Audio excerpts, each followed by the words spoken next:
Fortnite Chapter 3. I have such a love-hate relationship with it. I mean, I've had my fair share of memories from this chapter, and a few of the updates from it were just mwah.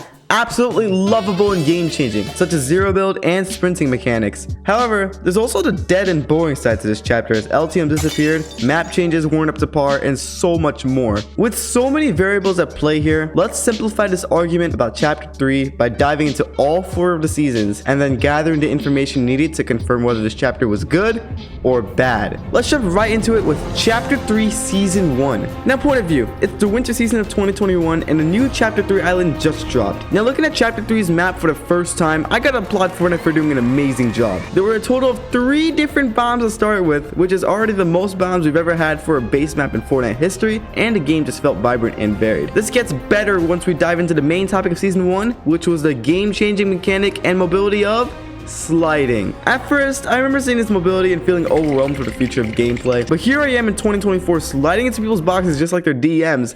Yeah, boy. This mechanic clearly succeeded. It did good. Sliding was a fundamental mechanic, but you can't forget some of the other features of Chapter 3, such as the wooden logs, which were both breakable and rideable, the release of runnable healables, victory crowns, and the glorious tent. Let's talk about loot this season. At the start of this chapter, no loot from previous seasons or chapters intercepted this new era. Everything was revamped and the game felt completely fresh and brand new, which I personally loved. Additionally, over time, new amazing loot would be released, such as Spider-Man's web shooters, pizza, weather, and my personal favorite, Klombo. I just gotta say, everything released in Season 1 was phenomenal and groundbreaking. In a whole, the gameplay felt fresh and exciting with the release of such diverse mechanics and loot. Chapter 3 Season 1 in the end gets a high and justifiable rating of an 8 out of 10. Not the craziest season, but definitely memorable and an A tier. Season 1 was a grand start to Chapter 3, and Season 2 continues this trend of greatness. To start, let's check out Season 2's map. Oh. God, this is bad. This is really bad. Bro, where are the map changes? Oh, look, a few black dots and some lines around the map. What a great season, says no one ever. At least Fortnite brought Tilted Towers back and released cool blimps around the map. I'll give the season aura points for that, but otherwise, Fortnite, why? Why are we making minimal changes to the map? Alright, moving on. Let's calm down. Let's talk about the elephant in the room. The new groundbreaking content. Sprinting, mantling, and zero build. Like, come on now. Sprinting and mantling? Whoever brought that idea up in a meeting at the Epic Games headquarters, give them a raise now. This content literally changed the entire meta. Mantling in the middle of build fights and using sprint to rush or run from your opponents, just magnificent. I'd say this update alone was the literal best thing that's ever happened for Fortnite. I mean, it's been so revolutionary that when I try to watch OG Fortnite gameplay, it annoys me so much that you can't just sprint forward. I never realized, but gameplay? It was slow before. What? Build fights basically changed forever. And listen, if you're bad at build fights, the new zero build mode awaited you. This mode was a fantabulous idea. Both old and new players were invited to Fortnite now because players didn't have to worry about learning the building mechanic that has evolved over like 6 years. Zero build created a whole new form of gameplay for Fortnite, and I have respect for this innovation. I'm proud of this update. Overall, these 3 parts of the season alone were brilliant. And here comes the but. But I feel like that was it. In fact, these were actually the only few parts of the season that were actually good. Everything else released throughout this entire season was just recycled content, such as the 1000th Star Wars update and the unvaulting of the same old junk. This season had very insignificant updates after zero build, but before we rate this season, there was also a live event that must be considered in this argument, which was the collision event. Look, I think Fortnite making live events engageable was a great innovation, but everything about this event was basically just like an aim training map. I could have done some creative alone. In whole, I just didn't like this event. It was boring. Now, thanks Fortnite for the most innovative and revolutionary season we've ever seen, but the rest of this season didn't have a lot else to offer. Despite all of this, I still rate this season a justifiable 7 out of 10. So far, we've covered seasons 1 and 2, and chapter 3 is starting to reveal itself as a great chapter. However, will this change when we dive into seasons 3 and 4?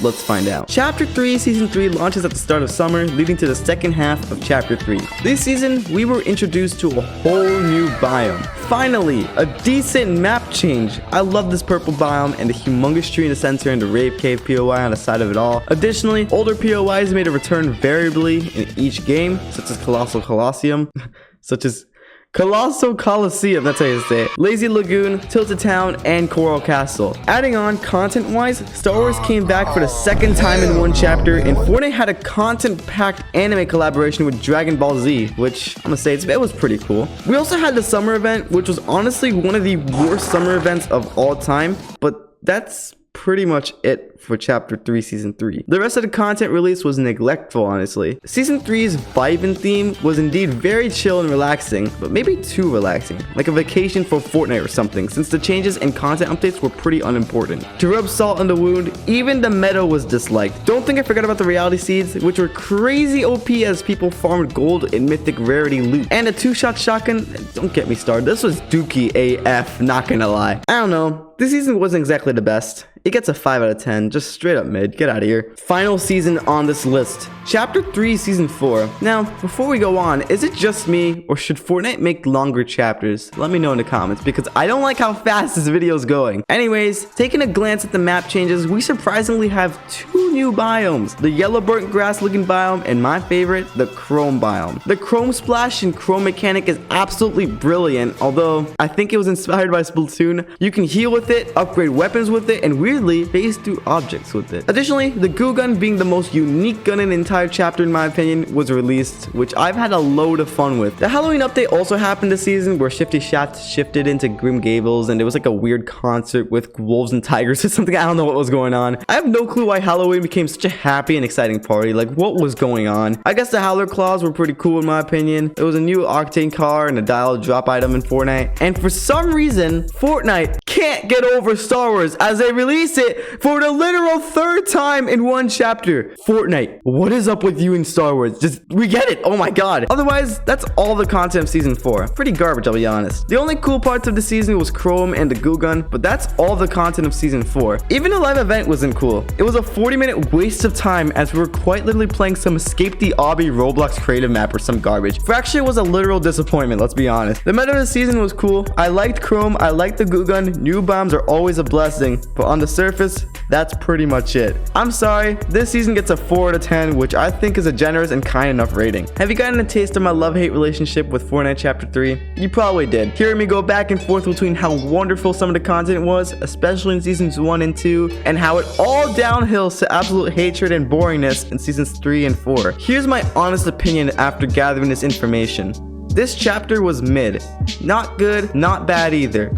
Just mid. Chapter 3 was completely revolutionary to Fortnite as it brought extreme innovation to the building aspect and to our own avatar's mobility. Heck, even the content was insane. The Spider-Man web shooters, Colombo, weather, biome changes, and goo gun. But oh my god, I hated the repetitive content. It wasn't exactly mentioned in this video because it was way too small to include, but for some reason, chickens were vaulted 3 total times, like I'm dropping on the floor laughing. What? Don't get me started with Star Wars, bro. That came back 100 times all in under 1 year. Overall, the reason this chapter was so mid was because of its mostly negligible content during the second half of the chapter, and the really trashy seasonal and live events. Something that also wasn't covered throughout this video were LTMs. There were barely any LTMs this chapter, or at least I couldn't remember any, and it felt very stale because of that. With all this information in mind, I have a few suggestions for Fortnite before we leave. Make chapters longer, because the short chapters just don't feel right. And I think a big reason this chapter was considered mid by me was because there weren't enough seasons to create an evident opinion. Also, please